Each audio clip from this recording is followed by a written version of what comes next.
Greetings to everyone. We praise God for this opportunity that we can come together to study His Word. Atin din pong pinapasalamatan ang ating mga mahal na mga kapatid sa Iglesia ng Pasig Seventh-day Adventist Church sa isang panyaya. Pastor Adonis Mendoza, na ako po ay inyong makasama bilang inyong tagapagsalita sa loob ng isang linggo. Ganon din po, akin din pong binabati at inaanyayahan ng ating mga kaibigan na nasa social media. Harinawa na kayo po ay sumpaybay sa loob ng 6 na araw na tayo po ay magkakasama upang pag-aralan ang mga salita ng ating dakilang Diyos. At huwag niyo pong kalilimutan, mga minamahal na mga kapatid, na i-share ang ating mensahe para maging pagpapala din po tayo doon sa mga tao na nagnanais na makarinig ng mga pabalita ng ating Panginoon. Sa gabi pong ito, ay nais kong simulan ang ating pag-aaral na may pinamagatang, I will go, send me. Ngunit bago po yun, mga minamahal na mga kapatid, nais kong humiling na isang maikling panalangin. Tayo po'y manalangin. Dakila naming Diyos, inaangkin namin sa aming mga sarili na kami ay makasalanan at wala kaming kakayanan upang alamin ang mga hiwaga ng banal na kasulatan. Kaya nga po sa tagpong ito ng aming buhay, nais po naming sumalok ng kaalaman mula sa inyong luklukan. Bigyan mo kami, O Diyos, ng pangunawa na sa bawat salita na aming makapakinggan, tulungan mo ito na may apply namin sa aming espiritual na kalagayan, maging kaparaanan upang mapalakas ang aming nanglulupaypay at nanghihina na pananampalataya. Salamat dakilang Diyos sa pag-asa na inyong sasamahan ng bawat isa. Kapupulutan ng aral ang aming pag-aaralan at higit sa lahat, Panginoong Diyos, magiging matapat kami sa aming pananampalataya. Salamat sa pagtugon sa aming dalangin at pagpatawad sa aming kasalanan sapagkat ito'y aming hinihiling sa pangalan ni Jesus. Amen. Akin po kayong inanyahan kung kayo mayroong mga Biblia, mari po ba nating buksan sa aklat ng Isaiah sa Kapitulo 6 sa talatang 8. Isaiah chapter 6 verse 8, ganito po ang wika ng banal na kasulatan. I heard the voice of the Lord saying, Whom shall I send, and who will go for us? Then I said, Here am I, send me. Sa tagpong itong makikita po natin kung paanong sa Isaiah ay tumugon sa panawagan ng ating Panginoon. Kung ating titingnan naman ang nakaraan, in the time of Isaiah, the king was Uzziah. His reign was important in the Jewish history.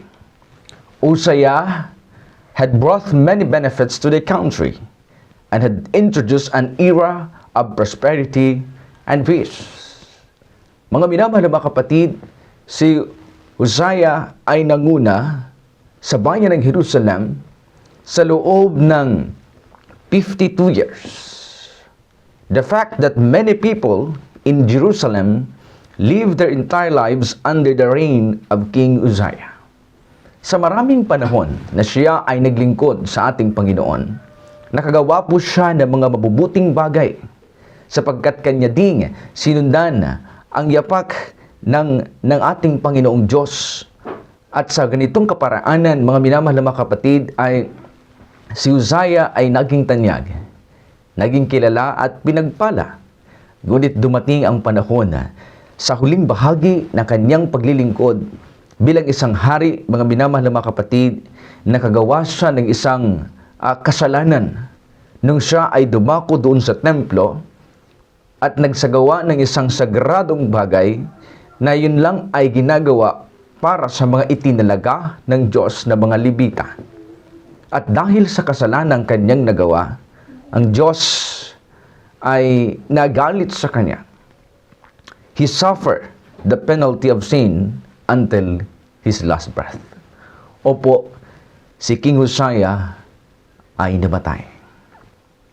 And because of this situation, mga minamahal na mga kapatid, the people are hopeless and discouraged without a king to lead them. They started to disobey God and go back to their old sinful life. Ganito ang naging sitwasyon at naging kalagayan ng bayang Israel. At sa pagkakataong ito, ang Diyos ay gumawa ng kaparaanan upang magkaroon ng tatayo sa bayan ng Israel upang sila'y ituro sa ating Panginoong Diyos. In fact, in Isaiah chapter 6 verse 1, in the year that King Uzziah died, Isaiah saw the Lord sitting on the throne, high and lifted up, and in the end of his coat filled the whole temple. Kung makikita natin mga minamahal na mga kapatid sa karanasang ito, that there was a personal encounter with God between Isaiah and God. Isaiah saw the mighty King, the King of Kings, and the Lord of Lords. Nakita niya ang Panginoon, mga minamahal na mga kapatid. And he also see that there's an angel praising him, calling him holy, holy, holy. Ellen White said, as the prophet Isaiah behold the glory of the Lord, he was amazed. He was amazed and overwhelmed with a sense of his own weakness and unworthiness. Mga minamahal na mga kapatid, ganito ang naramdaman ni Isaiah sa panahon na siya ay lumalapit sa presensya ng ating dakilang Diyos. He cried and said, "Curse is on me, my fate is destruction, for I am a man of unclean lips, and living among the people of unclean lips." Kita niyo mga minamahal na mga kapatid, ang kalagayan, ang karanasan ni Isaiah.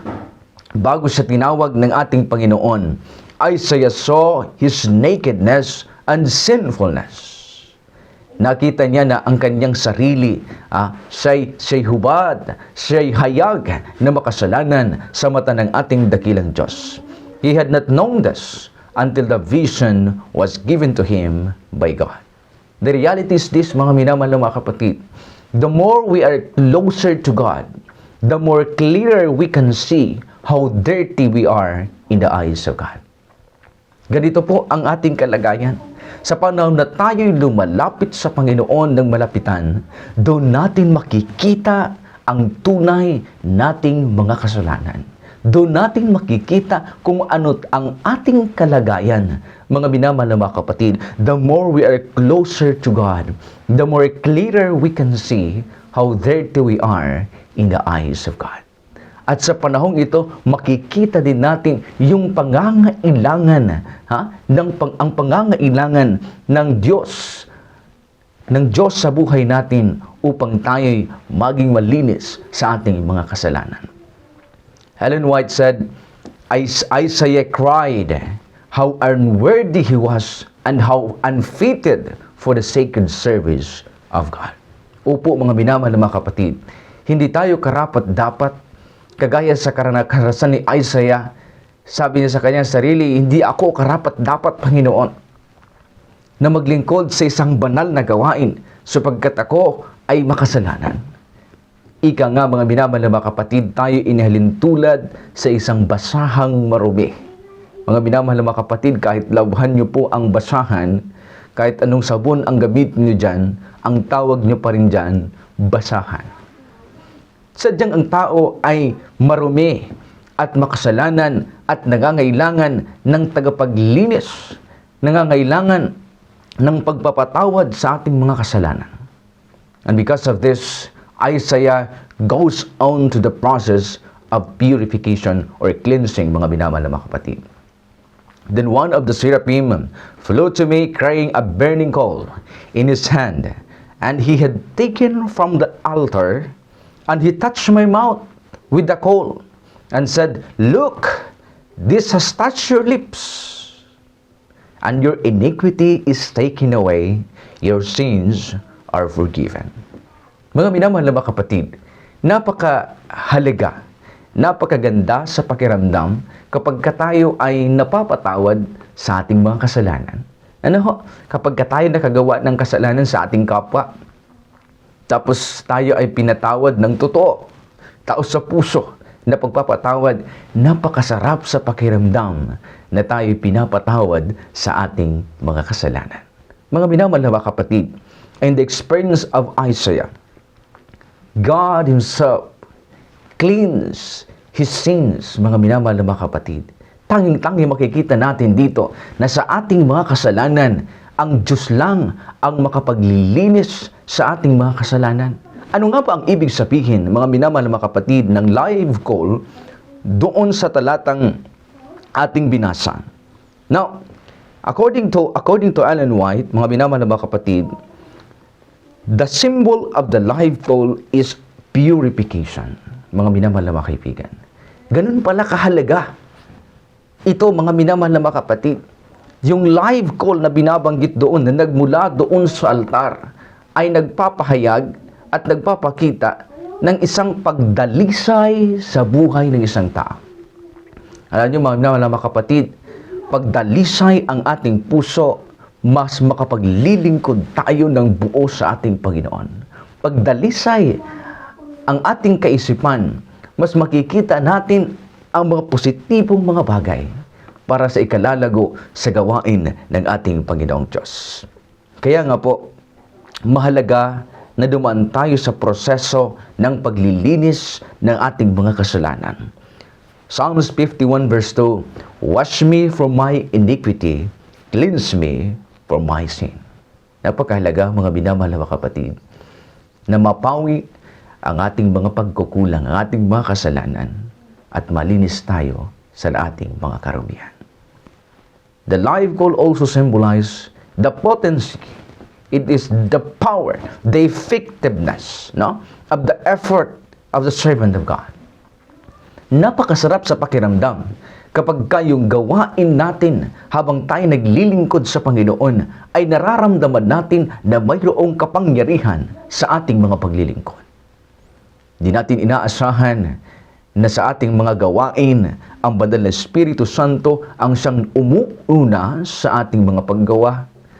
Kaya nga po, ito sa karanasan ni Isaiah, the live call symbolizes the potency of the effort of the servant of God. Kaya sabi ni Ellen White, "Let every soul who claims to be sons and daughters of God examine himself in the light of heaven." Nangangailangan na bago tayo sumabak sa isang banal na gawain, kailangan nating suriin ang ating mga sarili. Kailangan po nating tingnan ang ating mga pagkukulang.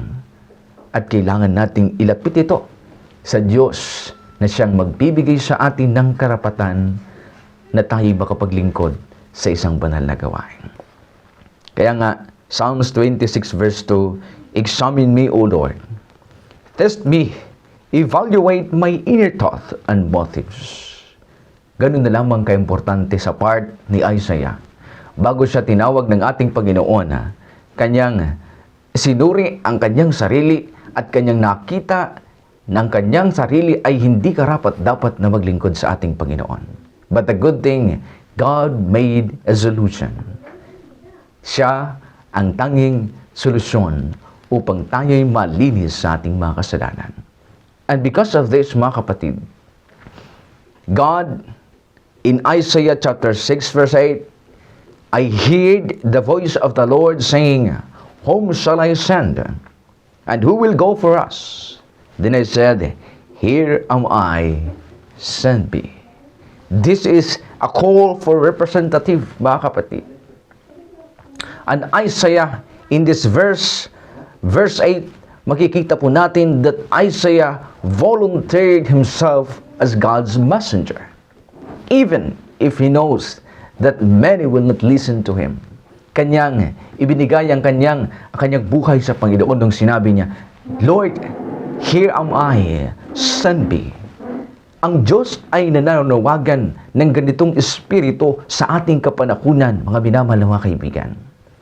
Kapag mayroong isang gawain, tayo po ba yung nagsasabing, "Narito ako, nakahanda, isugo mo ako"? O mga minamahal na mga kapatid, tayo yung nagsasabing, "Ayaw ko, iba na lang ang isugo ninyo"? Minsan, mas marami pa yung ating mga pagtanggi kaysa yung ating pagsang-ayon sa paglilingkod sa ating Panginoon. Mga kapatid, lagi niyo pong tatandaan, napakasarap sa pakiramdam na tayo ay makapaglingkod sa ating Panginoong Diyos. Napakasarap. Ito ang pinaka-masayang pagkakataon na tayo ay magiging kabahagi sa paglilingkod sa ating buhay na Diyos. Huwag po ninyong panghinayangan ang inyong panahon na ilalaan ninyo sa paglilingkod sa Panginoon. Huwag po ninyong panghinayangan yung inyong mga kakayanan, yung inyong mga pinansyal, na ipagkakaloob ninyo sa gawain ng Diyos. Sapagkat yun po ay isang paraan upang tayo ay maging kamay ng Diyos sa pag-abot sa mga tao na hindi pa nakakakilala ng katotohanan at ng kaligtasan. Isaiah, in his life, he volunteered himself as God's messenger, even if he knows that many will not listen to him. Mga minamahal na kapatid, God is calling us despite our sinfulness. And 2 Corinthians chapter 3 verse 5, not that we are sufficient of ourselves, because our sufficiency is from God. No? Hindi sa ating sarili, mga minamahal na kaibigan. Wala tayo talagang kakayanan. O hindi natin kayang mapagtagumpayan ang mga kahinaan, ang mga kasalanan. Mayroon tayo sa sarili nating kakayanan. Nangangailangan tayo ng presensya ng ating dakilang Diyos. Remember this. Just allow God to lead your life. Hayaan natin ang Diyos ang siyang maguna sa ating buhay. Hayaan natin na ang kapangyarihan ng Santong Espiritu ang siyang humulma sa buhay ng isang tao. Romans 8 verse 14 says, for all those who are led by God's Spirit, these are the sons and daughters of God. Yung mga tao, yung mga lingkod ng Diyos na babae at lalaki na pinangungunahan ng Santong Espiritu, sila ang tunay na mga representative ng ating Panginoong Diyos. One of the greatest gifts that God offers in us is the privilege of being led by the Spirit of God. Isang pribilehyo, mga minamahal na mga kapatid, na tayo'y pangunahan ng Santong Espiritu. At ang kagaya nito ay kailangan natin bigyan ng pagkakataon, bigyan natin ng ating atensyon, mga minamahal na mga kapatid. As children of God, we can expect to be led by the Holy Spirit, which will provide us the wisdom of God and make the right decision, mga kapatid. Kapag ang banal na Espiritu ang siyang nangunguna sa isang tao, makikita natin ang isang solidong pagpili at desisyon sang-ayon sa kalooban ng ating Panginoon. Minsan gulong-gulo po tayo sa ating mga pagpili. Minsan hindi tayo sigurado sa ating ginagawa. It's because there is doubt in our mind. Pero kapag tayo ay buo sa ating pagtitiwala sa Panginoon, and we claim that the Holy Spirit is enlightening our minds, mga kapatid, our decisions will be in accordance to the wisdom of God. No? Our ability to tap into our calling is much easier when we make decision based on the leading and guiding of the Holy Spirit. No? Napakahalaga, mga minamahal na mga kapatid, na bilang mga anak ng Diyos at tinawag sa isang banal na gawain, kailangan nahayaan nating banguna sa ating buhay ang banal na Espiritu. No? God's power made perfect in weakness, not in strength. Alam nyo, sa mga panahon na ang Diyos ay tumatawag ng kanyang mga lingkod, hindi niya tinatawag ang mga malalakas. Tumatawag ang Diyos na mga taong mahihina na nakahanda upang maging malakas sa presensya ng ating Panginoong Diyos. Kaya po, mga nagsasabi, ay, hindi ko kaya yan, wala akong talentong ganyan. No, kapatid. Tayo'y ipinanganak sa mundo na mayroong mga kakaibang talento. Kailangan lamang natin itong ibigay sa Panginoon, ipaggamit sa gawain ng Panginoon upang ito'y maging epektibo bilang instrumento sa pagdala ng mga kaluluwa sa ating dakilang Diyos. It is often when a man is totally weak and completely without ability that God does His best. No? When we are reliant on Him, God is happy to show His power in abundance. Kapag kang isang lingkod ng Diyos ay nagkaangkin na sa kanyang sarili ay wala siyang kakayanan, wala siyang magagawa, ito ang pagkakataon na ipakikita ng Panginoon ang kanyang kapangyarihan sa isang taong naghahangad na siya'y maging epektibo sa gawain ng ating Panginoong Jesucristo. Kaibigan, hindi ang Diyos naghahanap ng taong mayabang. Hindi ang Diyos naghahanap ng taong matatalino na itinataas lang ang kanilang sarili, na sila bagay, tila sila na yung magaling. Hindi ganun ang hanap ng Panginoon.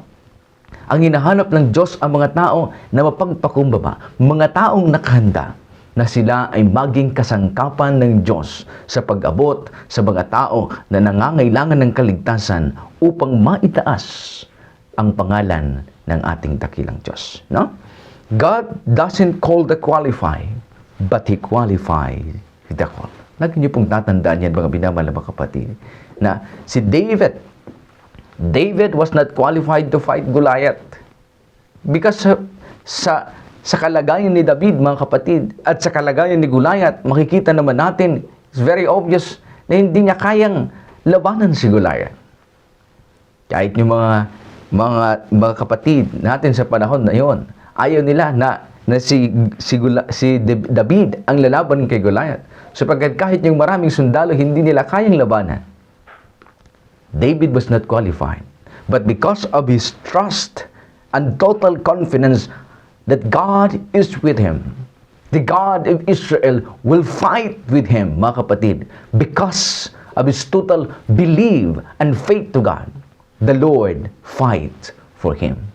Ganito katindi gumagawa ang Panginoon, mga minamahal na mga kaibigan. Gaano man kahigante, gaano man kalaki ang mga pagdadaanan nating mga pagsubok sa paglilingkod sa ating Panginoon. Ang sabi ng ating dakilang Diyos, if God is with us, who can be against us? And I will be with you wherever you go. Nangako ang Panginoon na tayo kanyang sasamahan, tayo kanyang patnunubayan, tayo kanyang bibigyan ng mga kaparaanan upang mapagtagumpayan natin ang anumang mga hamon sa buhay na ating pagdadaanan. No? Just always remember, God doesn't call the qualified, but He qualifies the call. If God is choosing the weak, but willing to make strong. If you feel you're useless, no talent, but have the desire to serve God, you are qualified. Kita mo, mga minamahal na mga kapatid, kahit gaano tayo sa tingin natin sa ating sarili ay walang magagawa. As long as naroon yung ating pagnanais na makibahagi sa paglilingkod sa gawain ng ating Panginoong Diyos, God will make us qualified, mga kapatid. God is willing and waiting to mold us and to equip us in accordance to His divine will.